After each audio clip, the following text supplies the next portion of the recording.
So everyone, ये हमारा आज का सेशन जिसके कुछ आर्टिकल्स हैं। सो फर्स्ट ऑफ ऑल मैं आप सभी को क्या इसकी स्लाइड्स शो करने वाली हूँ। That's why we'll talk about this all articles in depth. Okay, here we again talk about the NCRB के ऊपर ऑलरेडी मैंने लेक्चर बनाया हुआ है, उसकी क्लिप भी मैंने मेंशन की है। So guys, if you are interested, so depth में आप एनसीआरबी जो कि under the ministry of home affairs आती है, आप उसको वो कैसे फंक्शन करती है, किन किन एरियाज़ को, किन किन डोमेन को कवर अप करके चलती हैं, आप उनको गो थ्रू कर सकते हैं।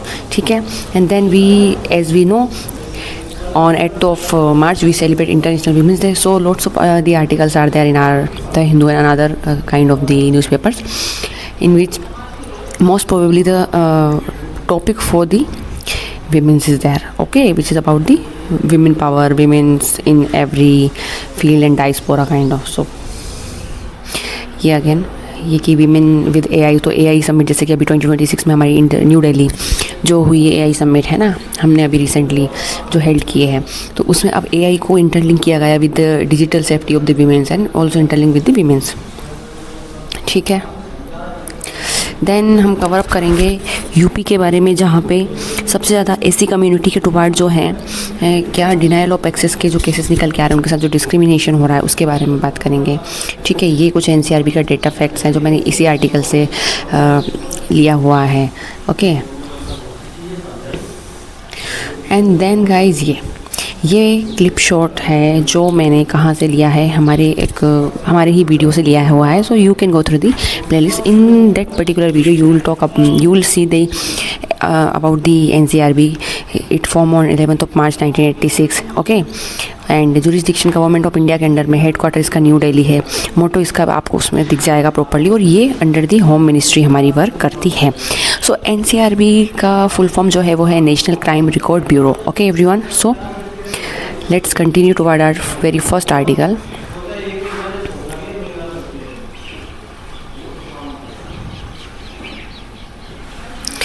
And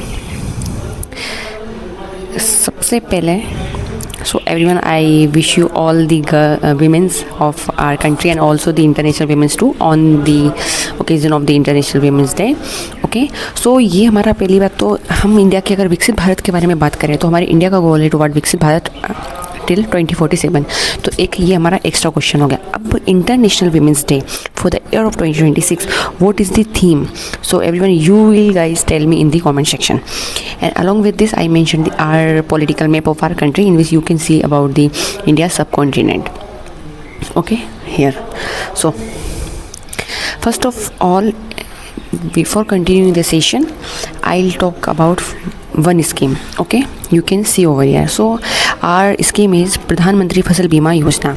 ये हमारे फार्मर्स से रिलेटेड है, उनको कैसे इनोवेटिव बनाना, कैसे उनको सब्सिडीज़ प्रोवाइड करना, कैसे उन्हें अगर कोई नेचुरल कैलेमिटी आ गई, लाइक द हेल्थ स्टॉर्म आ गया, like the flood and kind of, और उनकी जो क्रॉप है अगर वो फेल हो जाती है प्री एंड पोस्टिंग कंडीशन में, तो हम गवर्नमेंट यहाँ पे कितना क्या इसके अंडर में इंसेंटिव देने वाली है। तो फसल बीमा योजना जो स्कीम है ये लॉन्च होती है on 18th of February in the year of 2016। ठीक है, और अब मोदी जी हमारे as a first PM prime ministership की जो फर्स्ट जो वो थे, मोदी जी मतलब पीएम किस ईयर में बने थे, ये आप मुझे कमेंट सेक्शन में बताने वाले हैं। अब अगर हम बात करें तो हमारे 3 सीज़न होते हैं हमारी क्रॉप के, खरीफ, rabi and zaid. So kharif in the rainy season, rabi with respect of our winter season, ठीक है, एंड जायद जो हमारी summer season and kind of रहती है, तो इसमें हमारा हॉर्टिकल्चर एंड काइंड ऑफ हमारे वेजिटेबल्स, हमारे फ्रूट्स ग्रो करना, ये सारी चीज़ें होती हैं। ओके, अब कितने परसेंट रहता है इसमें, तो खरीफ का 2%, 1.5% for the rabi, and commercial crop के लिए 5% रहेगा। ठीक है, अब ये किसके बारे में बात करूँ, मैं इसके नेम को यहाँ पे मेंशन नहीं करूँ, क्या ये प्रीमियम है या गवर्नमेंट के साइड से इंसेंटिव है, ये आप मुझे कमेंट सेक्शन में बताएंगे। Otherwise I will mention in our comment section to after continuing after the end of this particular session. So कल वाले, अब हमने जैसे कि पता है कि USA and Israel attacked over the Iran. So strait of Hormuz everyone, वो कितने, क्योंकि वेस्ट एशिया में हमें अच्छे से पता है, इफ़ अगर मैं बात करूँ 80% ऑफ क्रूड ऑयल हम वेस्ट एशिया से परचेज़ करते हैं। अगर बोलूँ तो मोरलेस जितनी भी हमारी जैसे यूएई, सऊदी अरबिया, ये सारी चीज़ें हुई, कतार, ईरान, ये सारी। अब स्ट्रेट ऑफ हॉर्मुज के बारे में बताऊँ तो ये 95%, हमने कल के ही आर्टिकल में डेटा था कि 95% तक स्ट्रेट ऑफ हॉर्मुज ब्लॉक कर दिया है वाया दी ईरान। ओके, आज न्यूज़ ये है कि ये थॉरली इसको ब्लॉक कर दिया है। अब नो यहाँ से एक्सपोर्ट इंपोर्ट होने वाला है, कुछ भी नहीं, मतलब नथिंग। कल के आर्टिकल में पढ़ा कि एलपीजी के लिए, LPG stand for the liquefied petroleum gas, ठीक है। एलपीजी के सिलेंडर जो गवर्नमेंट ने हमें प्रोवाइड किए हैं ताकि हम लो कार्बन एमिशन की साइड जाएँ, क्योंकि हमारा एम है 2070 तक नेट कार्बन एमिशन करना, ये भी हमें याद रखना है। तो हम कितने परसेंट, तो 60% तो हम एलपीजी बाहर से बाय करके लेके आते हैं, ओनली 40% हम डोमेस्टिकली, हमारा इंडियन ऑयल कॉर्पोरेशन इनके थ्रू हम डोमेस्टिकली प्रोड्यूस करते हैं। तो ये तो हमारे कल के आर्टिकल्स हो गए, ठीक है। सो अब आर्टिकल की बात करते हैं। तो मैस्केट एंड प्रगति विकास। सो यहाँ पे दो मैस्केट हैं, एक प्रगति है ये लेडी और जो विकास है ये। तो ये हमारा जो कि ईयर 2027 में हमारा, जैसे हमें पता है डिजिटल सेंसस होने वाला है, तो एवरीवन, तो जो 2027 में जो सेंसस होने वाला है वो है डिजिटली होने वाला, ओके। तो ये हमारे यूनियन होम मिनिस्टर हैं। तो हम आर्टिकल पढ़ते हैं तो आपको अच्छे से जिस्ट पता चलेगा। सो यूनियन होम मिनिस्ट्री के अंडर में जो यूनियन होम मिनिस्टर हमारे हैं, he is also the minister of cooperatives, okay, if I am not wrong. अब ये आप देखेंगे हमारी कौन कौन सी मिनिस्ट्री किस किस मिनिस्टर के अंडर में है। So let's read about the article. Union home minister Amit Shah on Thursday unveiled 2 mascot Pragati and Vikas for the upcoming population census 2027, okay.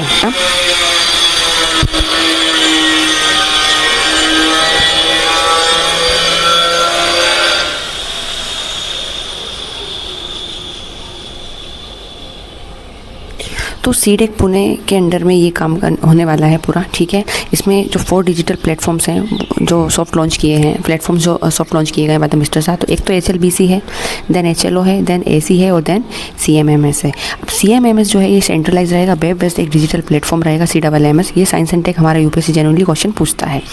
तो डिज़ाइन टू प्लान करना, मैनेज करना, कैसे एग्जीक्यूट करेंगे प्लान को, कैसे मॉनिटर करेंगे all census related activities across administrative level. तो ये पूरी थीम रहने वाली है। The population census 2027 data will be collected using secure mobile applications by going door to door जाना है, मोबाइल एप्लीकेशन थ्रू डेटा यहाँ पे कलेक्ट किया जाएगा, ओके। तो ये आर्टिकल आप अच्छे से यहाँ पे देख सकते हैं। अब हमारा नेक्स्ट आर्टिकल है CGI meet Bhutan king offer digitization support. तो यहाँ पे ये हमारे CGI जस्टिस सूर्यकांत सर हैं, ये भूटान के किंग से भी मिलते हैं। इनका नाम है भूटान के किंग का Jigme Khesar Namgyel Wangchuck in Thimphu. Thimphu is the capital of the Bhutan, ठीक है। सो यहाँ पे हम डिजिटाइजेशन सपोर्ट कैसे प्रोवाइड कर सकते हैं, कैसे डिजिटली चीज़ों को सेव कर सकते हैं, सिक्योर कर सकते हैं, और यहाँ पे बायलैटरल टाइज को बिटवीन द इंडिया और भूटान स्ट्रेंथन करने की बात, एनहांस करने की बात की गई है। तो इसलिए ये आर्टिकल हमारे न्यूज़ में था, ठीक है। नेक्स्ट आर्टिकल हमारा जो है, ठीक है, ये है about the over 2-fold rise in breast cancer. Breast cancer जैसा कि बढ़ रहा है सबसे ज़्यादा हमारे कंट्री में, इंसिडेंस इन 30 ईयर्स, मतलब इन 30 ईयर्स मतलब 30 साल में जो इंसिडेंट्स हैं, घटनाएं हैं किसकी, ब्रेस्ट कैंसर की, ये 2-fold राइज हुई हैं, ठीक है। सो हम केसेस देखते हैं पहले। तो 1990s में ओनली 13 केसेस थे ब्रेस्ट कैंसर के पर 1 लाख विमेन में, लेकिन अगर अभी की बात करूँ मैं तो अभी लगभग 29.4 केसेस हैं पर 1 लाख विमेन में। तो ये केसेस बढ़ते जा रहे हैं, तो ये यहाँ दिखाया गया है। सो let's read. The incidence of breast cancer in India has more than doubled over the past 3 decades. 1 decade in the sense 10 year. तो 3 in the sense 3 into 10 it's 3 into 10 it is 30. तो ये बेसिक चीज़ हमें याद रखनी है, ठीक है। 30 wait 30। सो ये चीज़ें याद रखनी है हमें। तो एक्सपर्ट ने बोला है कि participating in the India edition of the Saint Gallen international breast cancer conferences यहाँ हुई है। तो said there was a study increasing the incidence of the breast cancer cases in the country. Estimated data shared at the conference suggested that the incidence had increased from 13 per 1 lakh women in 1990s में 13 थी 1 लाख में से 13 women जा रही थी, लेकिन अभी on an average 2023 के डेटा के अकॉर्डिंग 29.5%, मतलब 2-fold लगभग इंक्रीज़ हुआ है, यहाँ पे ऐसा मेंशन किया है। तो कैसे इन्हें हम कम कर सकते हैं, कैसे एलिमिनेट कर सकते हैं, कैसे इसके केसेस को मिटिगेट कर सकते हैं, क्या क्या अवेयरनेस चीज़ें हो सकती हैं, ये सब इस आर्टिकल में यहाँ पे मेंशन किया गया है। एंड अदर रिसर्चर्स की अगर बात करें तो other researchers and doctors at the conference also state the need to ensure that breast cancer का जो ट्रीटमेंट है, केयर करना एंड जो रीचेस है people across all the section of the society in order to make a large scale impact. तो हमें सबसे ज़्यादा अवेयर करने की ज़रूरत है, ठीक ठीक है, specially unorganize sector, organize sector, क्योंकि सबसे ज़्यादा ये केसेस बढ़ रहे हैं। वैसे तो अगर हम rural with respect of urban बात करें तो यहाँ पे थोड़ा डिफरेंस होगा, क्योंकि रूरल लाइवलीहुड जो थोड़ी हार्डवर्क सस्टेंड होती है। यहाँ पे हर कोई जो भी विमेन हुआ है कोई भी, हर कोई यहाँ पे थोड़ा हार्डवर्क करते रहते हैं। सो दैट्स वाई हार्डवर्क से इंगेज होना, अपने वर्क को खुद से करना, तो ये चीज़ें कहीं ना कहीं ज़्यादा इन केसेस को कहीं ना कहीं लो करती हैं। यहाँ वही बताया है कि क्या क्या रीज़न हो सकते हैं। तो एक तो लाइफ स्टाइल चेंज हुआ, लेक ऑफ ब्रेस्ट फीडिंग की, ज़्यादा ब्रेस्ट फीडिंग नहीं कराना किसी भी चाइल्ड को, अल्कोहल कंजप्शन करना, टोबैको का ज़्यादा यूज़ करना, एंड सेडेंट्री वर्क पैटर्न जो भी रहता है। तो ये सारे रीज़न हैं। तो कॉन्फ्रेंस का नाम है gallon international breast cancer conference. ये लोकेशन इंपॉर्टेंट है, ये डेटा इंपॉर्टेंट है, और ये केसेस बढ़ते जा रहे हैं। अब हम थोड़ा इसकी पिक्चर देखने वाले हैं तो आपको थोड़ा ये क्लियर हो। तो ब्रेस्ट कैंसर की बात करें एवरीवन, तो हेल्दी कंडीशन में ये इस टाइप का स्ट्रक्चर रहेगा। ये हमारी मेमेलरी ग्लैंड्स हैं, ठीक है। तो normal to less expression receptors, single nucleoid रहेगा, फाइन क्रोमेटिन डेवलप होगा, रेगुलर शेप रहेगा ऑफ सेल्स का, कंट्रोल सेल डिवीजन, ठीक है।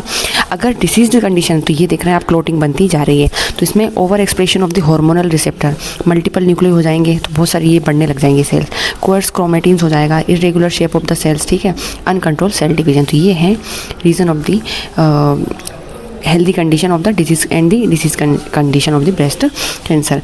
और अगर मैं बात करूं तो जो कॉन्फ्रेंस है, इस conference also launch the project pink army. तो इसी कॉन्फ्रेंस में, जो कि गैलन इंटरनेशनल कॉन्फ्रेंस हुई है with respect of the rising of the cases of the breast cancer in the women's, तो इसमें इसको ये प्रोजेक्ट का जो नाम है वो है प्रोजेक्ट पिंक आर्मी। तो प्रोजेक्ट पिंक आर्मी किससे एसोसिएट है आपसे पूछ सकते हैं। जो एक कम्युनिटी ड्रिवन वॉलंटियर मूवमेंट है, aimed at mobilising the community. तो कम्युनिटी को मोबिलाइज करेंगे to driver cancer awareness and build better patient support system. तो that's why this article on the occasion of international women's day. तो ये ज़्यादा से ज़्यादा, क्योंकि वीमेन से रिलेटेड है, तो वीमेन से रिलेटेड क्या क्या डिजीज़ हो सकते हैं, क्या क्या male function of the body and कितने टाइप के डिसऑर्डर्स हो सकते हैं, ये सारा। तो अगर मैं बात करूँ again, right to life fundamental right, part 3 of Indian constitution, article range from article 12 to 35, article 21 बात करता है right to life with dignity. अगर सस्टेनेबल डेवलपमेंट की बात करूँगी मैं, तो वही गोल नंबर 3 बात करता है गुड हेल्थ की एंड वेलबींग के बारे में। जेंडर इक्वलिटी बात करता है, क्योंकि कई टाइम पे जेंडर मतलब वेस्ट वायलेंस भी हमारे होता है, क्योंकि डोमेस्टिक वायलेंस एक्ट आपने पढ़ा होगा। तो ये जो एक्ट आया है इन द ईयर ऑफ 2005 इन केसेस को देखने के लिए, ठीक है। Next article about the women's right justice action for India's women farmer. तो कैसे फार्म रूल की बात करूँ, जो कि which is comes under the unorganize sector, तो यहाँ पे वुमेन्स का कंट्रीब्यूशन बहुत ज़्यादा रहता है, क्योंकि आजकल क्या होता है कि low number of the employment presence of the employment तो मेल क्या करते हैं, जो मेल होते हैं वो क्या करते हैं, बाहर एम्प्लॉयमेंट के लिए बाहर चले जाते हैं वर्क करने के लिए।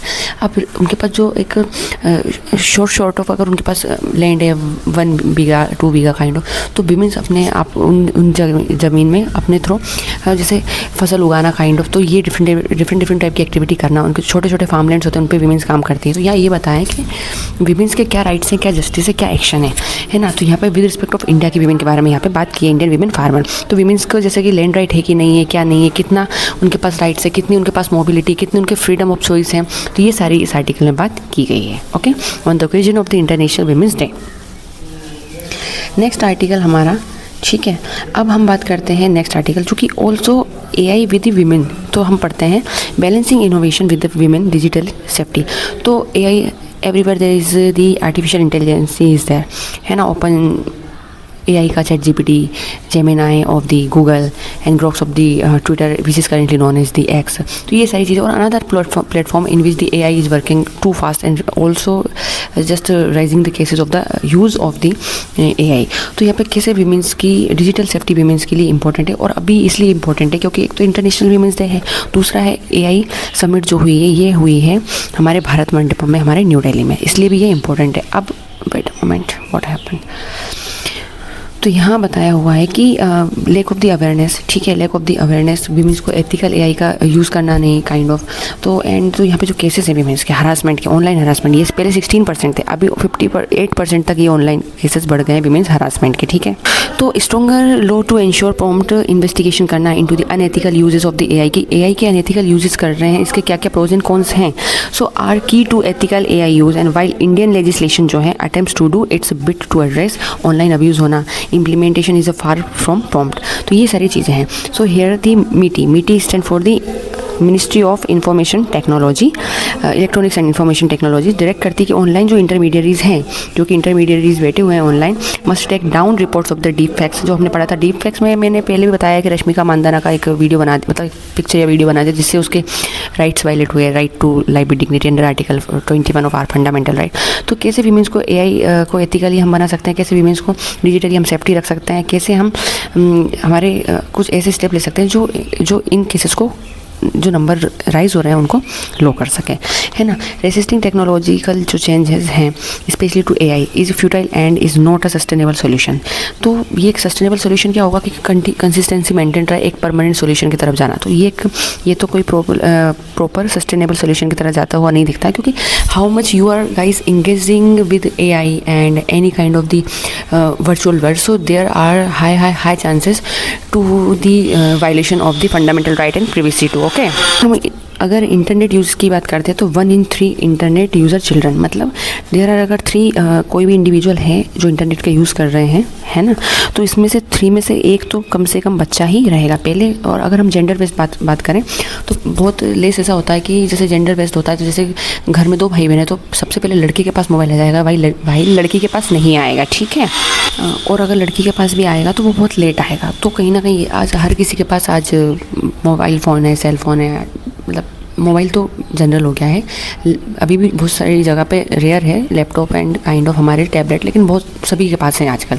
तो जैसे जैसे इंसान कोई भी इंडिविजुअल हुआ, चाइल्ड हुआ, विमेन हुए, गर्ल्स हुए, कोई भी, no matter it is about the gender, लेकिन वर्चुअली या एआई या किसी भी अगर आप इंटरनेट से अगर आप कनेक्टेड हो तो there are no doubt to say that there is the proper maintenance of your privacy with right to life with dignity. Okay, तो कहीं ना कहीं प्रिवेसी का वायलेशन होता है, जैसे कि हमने कहीं, और फिर ये भी हमने पहले वाले आर्टिकल में हमने पढ़ा है कि कैसे कि बाहर जैसे हम जाते हैं तो रेलवे स्टेशन के हमें वाईफाई यूज़ नहीं करना चाहिए, बाहर के वाईफाई यूज़ ना करें, हम वहाँ के चार्जर्स यूज़ ना करें।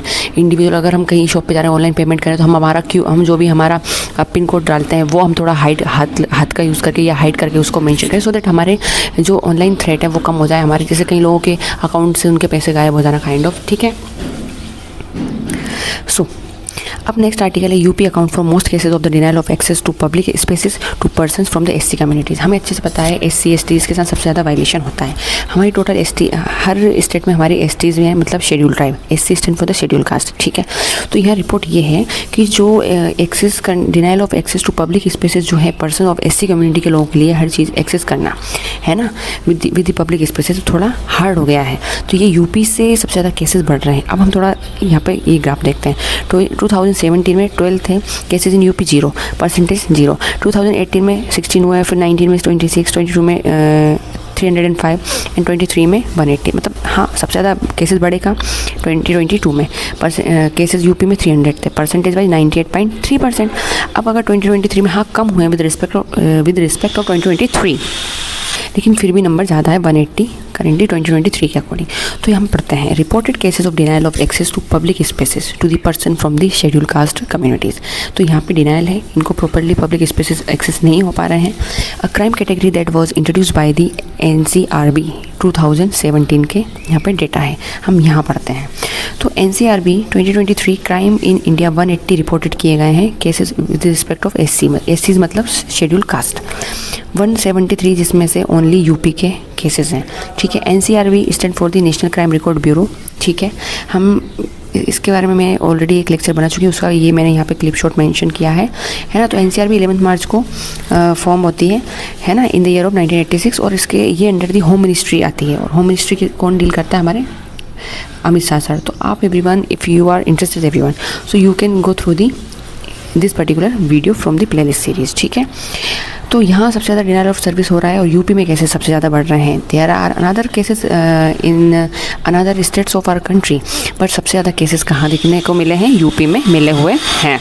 तो ये तो केसेस थे। अब बात करते हैं हम फॉर द बेटर क्लासिफिकेशन। तो east Kumar, farmer director general of the NCRB, the Hindu, that मतलब इनकी जो इनसे बात हुई है द हिंदू से, दैट इन 2017 क्या होता है, the organization introduce new columns to better classify crimes across India. कि इंडिया में NCRB का डेटा बताता है 2017 का कि कितने क्राइम्स का कि क्राइम किस पेस के साथ बढ़ रहे हैं और यूपी में सबसे ज़्यादा बढ़ रहे हैं। तो ये सारी, और फिर अनदर स्टेट मेंशन है कि अनदर स्टेट्स में कम है, जैसे हिमाचल प्रदेश हुआ, Punjab, Karnataka, Kerala and Maharashtra, while UP reported 0।